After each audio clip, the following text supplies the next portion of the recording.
வணக்கம். மாலை முரசு செய்திகளை விரிவாக பார்ப்பதற்கு முன்பாக முதல் தலைப்புச் செய்திகளை பார்க்கலாம். பாரிஸ் பாராலிம்பிக் மகளிருக்கான 10 மீட்டர் ஏர் ரைபிள் போட்டி 2 பதக்கங்களை வென்ற இந்திய வீராங்கனைகள். அவனி லெகேரா 2வது முறையாக தங்கப் பதக்கமும், மற்றொரு வீராங்கனை மோனா அகர்வால் வெண்கலப் பதக்கமும் வென்று அசத்தல்.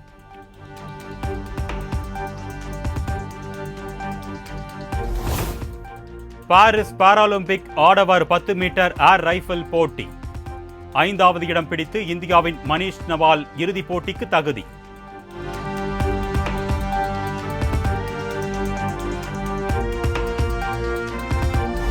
பாராலிம்பிக் துப்பாக்கி சுடும் போட்டியில் தங்கம், வெண்கல பதக்கங்களை வென்ற அவனி லெகேரா மற்றும் மோனா அகர்வாலுக்கு பிரதமர் மோடி வாழ்த்து. இருவரையும் பார்த்து இந்தியா பெருமை கொள்வதாகவும் நெகிழ்ச்சி பதிவு.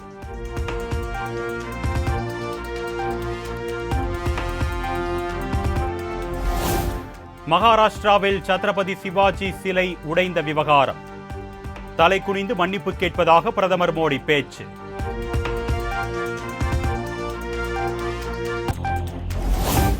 மருத்துவ மாணவி படுகொலை விவகாரத்தில் கடும் தண்டனைக்கு வகை செய்யும் சட்டம் குறித்த தனது கடிதத்திற்கு எந்த பதிலும் இல்லை. பிரதமர் மோடிக்கு எழுதிய கடிதம் குறித்து மேற்கு வங்க முதலமைச்சர் மம்தா பானர்ஜி அதிருப்தி.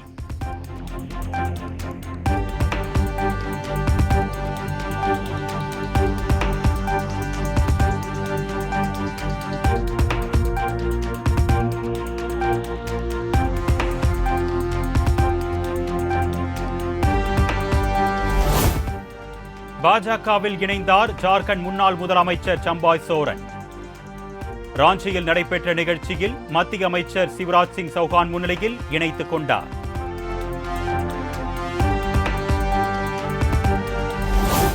சென்னையில் நாளை தொடங்குகிறது ஃபார்முலா 4 கார் பந்தயம். காமராஜர் சாலையில் இருந்து பாரிஸ் கார்னர் வரை போக்குவரத்தில் மாற்றம்.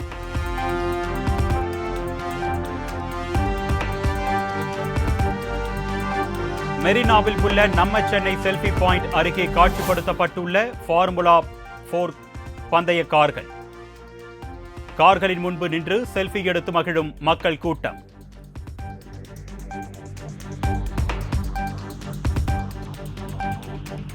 சென்னை தீவுத்திடலில் நடைபெறும் ஃபார்முலா 4 கார் பந்தயத்திற்கான தீம் பாடல் வெளியீடு. விளையாட்டுத்துறை அமைச்சர் உதயநிதி ஸ்டாலின் தமது எக்ஸ் தள பக்கத்தில் வெளியிட்டார்.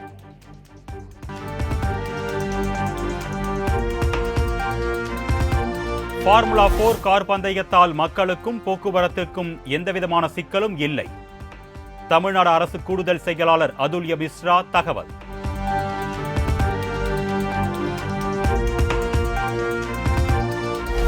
வங்கக்கடலில் நிலவி வரும் காற்றழுத்த தாழ்வு பகுதி வலுப்பெற்றதாக வானிலை ஆய்வு மையம் தகவல். மேற்கு வடமேற்கு திசையில் நகர்ந்து ஆழ்ந்த காற்றழுத்த தாழ்வு மண்டலமாக வலுப்பெறும் என்றும் எச்சரிக்கை.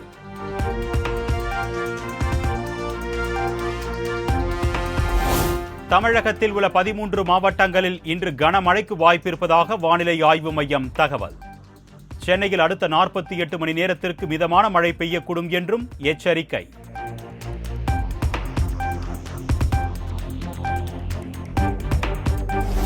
தமிழ்நாட்டுக்கு ஒரே நாளில் 900 கோடி ரூபாய் முதலீடு ஈர்க்கப்பட்டிருப்பதாக முதலமைச்சர் மு.க. ஸ்டாலின் பெருமிதம். அமெரிக்காவில் இருந்து மேலும் முதலீடுகள் வரும் என்றும் நம்பிக்கை.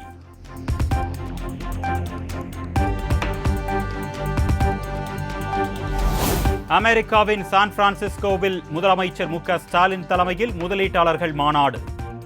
6 நிறுவனங்களுடன் 900 கோடி ரூபாய் மதிப்பீட்டில் 4100 நபர்களுக்கு வேலை வாய்ப்பு அளிக்கும் வகையில் புரிந்துணர்வு ஒப்பந்தம்.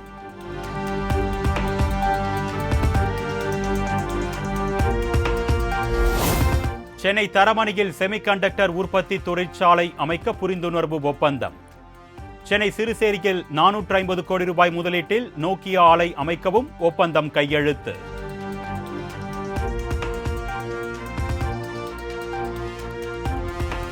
புதிய அமெரிக்க நிறுவனங்கள் தமிழ்நாட்டில் முதலீடு செய்ய முன்வர வேண்டும் என்று முதலமைச்சர் மு.க. ஸ்டாலின் அழைப்பு.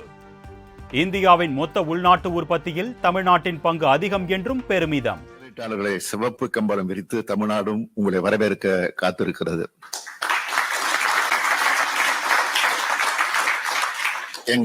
எங்களின் அரசு பயணம் பெரும் வெற்றி பெற கொள்கிறேன்.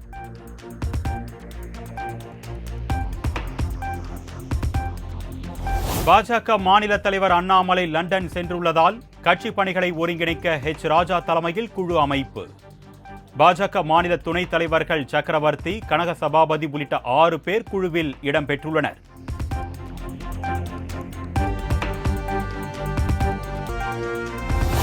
சேலம் பெரியார் பல்கலைக்கழக துணைவேந்தர் ஜெகநாதன், முன்னாள் பதிவாளர் பாலகுருநாதர் மீது குற்றவியல் வழக்கு. தொழிற்சங்க நிர்வாகிகளை பணி நீக்கம் செய்ததை எதிர்த்து அளிக்கப்பட்ட புகாரில் நடவடிக்கை.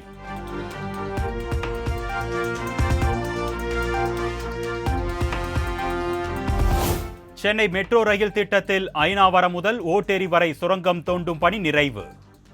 மாதவரம் பால் பண்ணை முதல் சிறுசேரி சிப்காட் வரை ரயில் சேவை தொடங்க திட்டம்.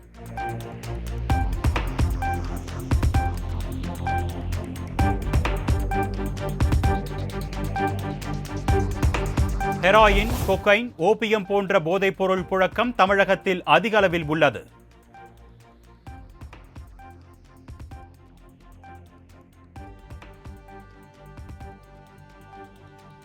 ஹெராயின், கொக்கைன், ஓபியம் போன்ற போதைப்பொருள் புழக்கம் தமிழகத்தில் அதிக அளவில் உள்ளது.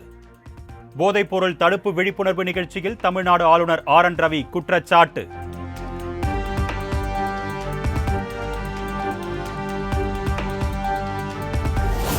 முன்னாள் அமைச்சர் MR விஜயபாஸ்கர் மீதான சொத்து குவிப்பு புகார் தொடர்பாக விசாரணை நடத்த ஆளுநர் இதுவரை ஒப்புதல் அளிக்கவில்லை. ஒப்புதல் கிடைத்தவுடன் லஞ்ச ஒழிப்புத்துறை போலீசார் விசாரணையை தொடங்குவார்கள் என்று சென்னை உயர்நீதிமன்றத்தில் தமிழ்நாடு அரசு தகவல்.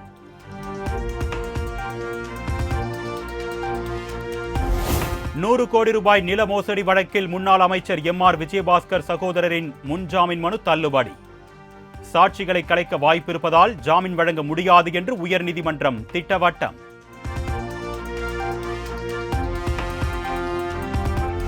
சிலை கடத்தல் வழக்கில் முன்னாள் IG பொன் மாணிக்கவேலுக்கு நிபந்தனை ஜாமீன் வழங்கியது உயர்நீதிமன்ற மதுரை கிளை. 4 வாரங்களுக்கு தினம்தோறும் CBI அலுவலகத்தில் சென்று கையெழுத்திட வேண்டும் உள்ளிட்ட நிபந்தனைகள் விதிப்பு.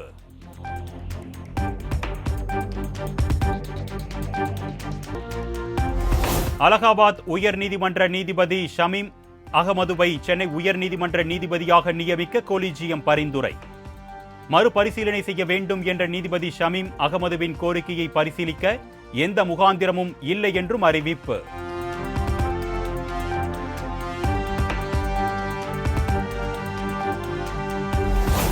TNPSC குரூப் 1 தேர்வில் விடைத்தாள் மாற்றி வைத்து முறைகேடு செய்த விவகாரம். கீழமை நீதிமன்றத்தின் வழக்கு விசாரணையை ரத்து செய்ய சென்னை உயர்நீதிமன்றம் மறுப்பு.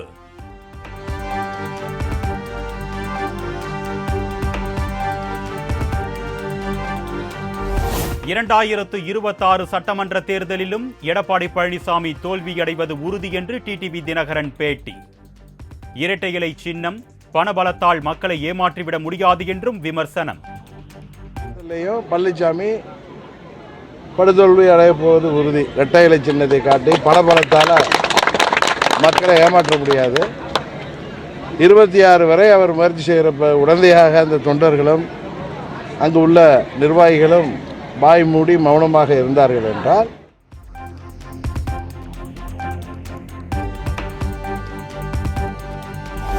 2026 சட்டமன்ற தேர்தலுக்குள் அதிமுக ஒருங்கிணையும் என்று சசிகலா சகோதரர் திவாகரன் உறுதி. EPSக்கு டிடிவி தினகரனால் பிரச்சனை வந்தபோது தனபாலை முதலமைச்சராக்க கூறியதாகவும் பேட்டி. அதுக்கு யாருமே ஒத்துவல்ல. குறிப்பாக தலித் எம்எல்ஏக்கள் இப்போ கிட்டத்தட்ட 38-40 பேர் இருந்தாங்கன்னு நினைக்கிறேன். யாரும் ஒத்துவல்ல.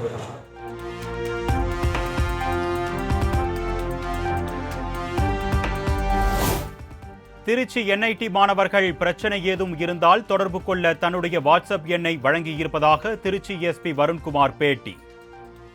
போராடிய மாணவர்கள் மீது நடவடிக்கை எடுக்கக்கூடாது என்று NIT நிர்வாகத்திடம் உறுதியளித்திருப்பதாகவும் தகவல். அப்புறம் அந்த ஹெல்ப்லைன் நம்பர் கொடுத்துருக்குறோம். அதை போஸ்டராகவும் ஒட்டுறேன்னு சொல்லியிருக்கேன். என்னுடைய வாட்ஸ்அப் நம்பர் போஸ்டராகவும் ஒட்டுறேன்னு சொல்லியிருக்கேன். யாருக்காவது ஏதாவது பிரச்சனை இருந்துச்சுன்னா உடனே தொடர்பு கொள்ளுங்கன்னு சொல்லி.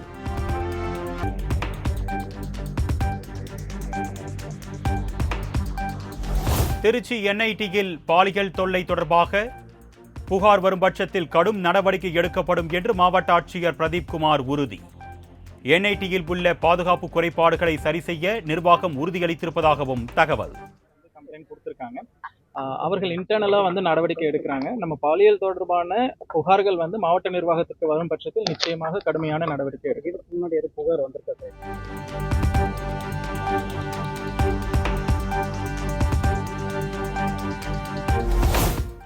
திருச்சி NITயில் மாணவிக்கு பாலியல் தொல்லை அளித்ததை கண்டித்து மாணவர்கள் நடத்திய போராட்டம் வாபஸ். மாவட்ட காவல் கண்காணிப்பாளர் வருண்குமார் நடத்திய பேச்சுவார்த்தையை அடைத்து கலைந்து சென்ற மாணவர்கள்.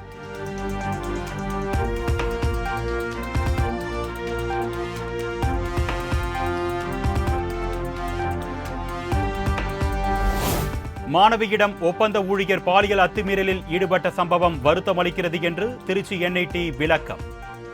எதிர்காலத்தில் இது போன்ற சம்பவம் நடைபெறாமல் இருக்க நடவடிக்கை எடுக்கப்படும் என்றும் உறுதி.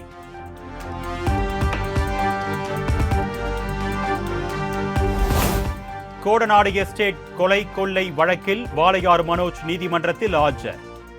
விசாரணையை செப்டம்பர் 27ஆம் தேதிக்கு ஒத்திவைத்து உதகை நீதிமன்றம் உத்தரவு.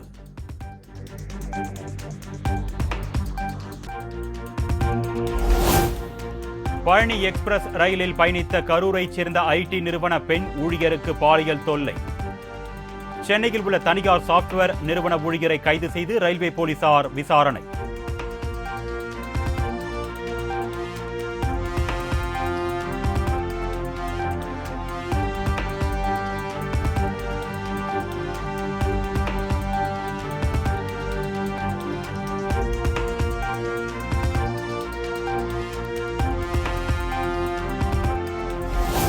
கல்விக்காக எப்பொழுதும் வழங்கப்படும் நிதியை மத்திய அரசு குறைக்கவில்லை என்று தமிழிசை சவுந்தரராஜன் பேட்டி. புதிய கல்விக் கொள்கையை அரசியலுக்காக எதிர்ப்பதாக குற்றச்சாட்டு. பேர் கருத்து சொல்லி கொண்டு வந்தது அது. அதனால் வேண்டுமென்றே அரசியல் காரணங்களுக்காக புதிய கல்விக் கொள்கையை மறுக்கிறார்கள். உலகம் முழுவதும், தமிழகம் முழுவதும், இந்தியா முழுவதும் தமிழக மாணவர்கள் சென்று அங்கீகாரம் பெற வேண்டும் என்றால் புதிய கல்விக் கொள்கை தேவை என்பது எனது கருத்து.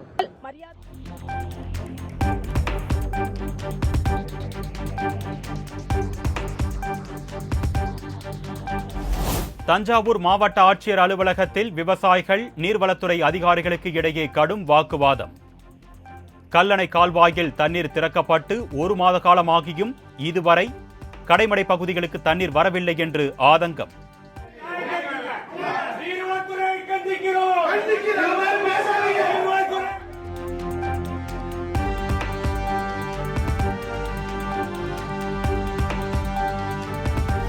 தமிழகத்தின் பல்வேறு பகுதிகளில் பறிமுதல் செய்யப்பட்ட 265 கோடி ரூபாய் மதிப்பிலான போதைப் பொருட்கள் அழிப்பு. அரியலூர் ரெட்டிப்பாளையத்தில் உள்ள சிமெண்ட் ஆலையில் வைத்து பாதுகாப்பான முறையில் அழித்தது காவல்துறை.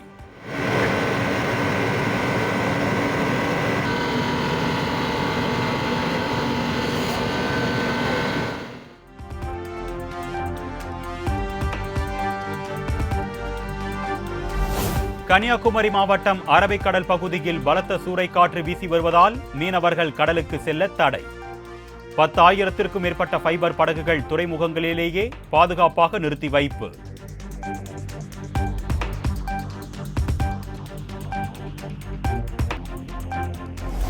சென்னை சவுகார்பேட்டையில் கூட்டமாக வாடிக்கையாளரைப் போல துணிக்கடைக்குள் புகுந்து கைவரிசை காட்டிய ஆந்திர மாநில பெண்கள். காவல்துறையினர் காலில் விழுந்து கெஞ்சும் வீடியோ வெளியாகி பரபரப்பு.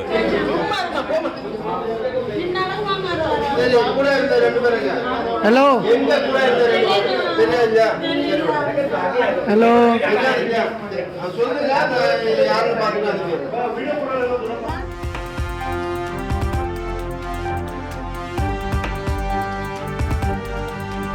சிவகங்கையில் இந்தோ திபெத் எல்லை பாதுகாப்பு படை வீரர்களின் 44 வார கால பயிற்சி நிறைவு. பயிற்சி முடித்த வீரர்கள் தேசிய கொடியை ஏந்தியவாறு வீர நடை போட்டு அணிவகுப்பு.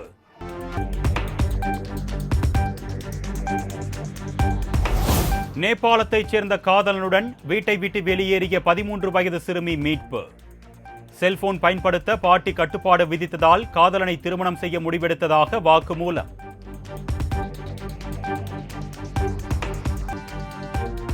TNPSC நடத்தும் ஒருங்கிணைந்த தொழில்நுட்ப சேவை பணிக்கான தேர்வு அறிவிப்பாணை வெளியீடு.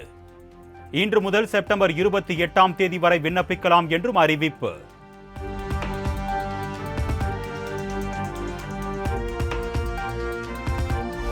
ஏலகிரி மலைப்பகுதியில் கோடை மற்றும் மழைக்காலங்களிலும் தண்ணீர் இல்லாமல் அவலம். வறண்ட தொட்டியில் தண்ணீரை தேடி குட்டிகளுடன் பரிதவிக்கும் குரங்குகள்.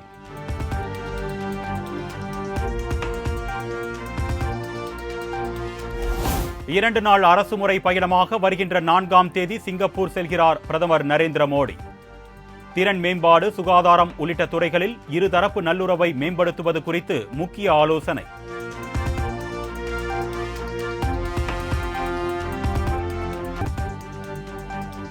பாரிஸ் ஒலிம்பிக் போட்டியில் 2 பதக்கங்களை வென்ற மனு பாக்கர் கிரிக்கெட் ஜாம்பவான் சச்சின் டெண்டுல்கருடன் சந்திப்பு. தனது வெற்றி பயணத்திற்கு ஊக்கமளித்தவர் சச்சின் என்றும் எக்ஸ் தளத்தில் பதிவு.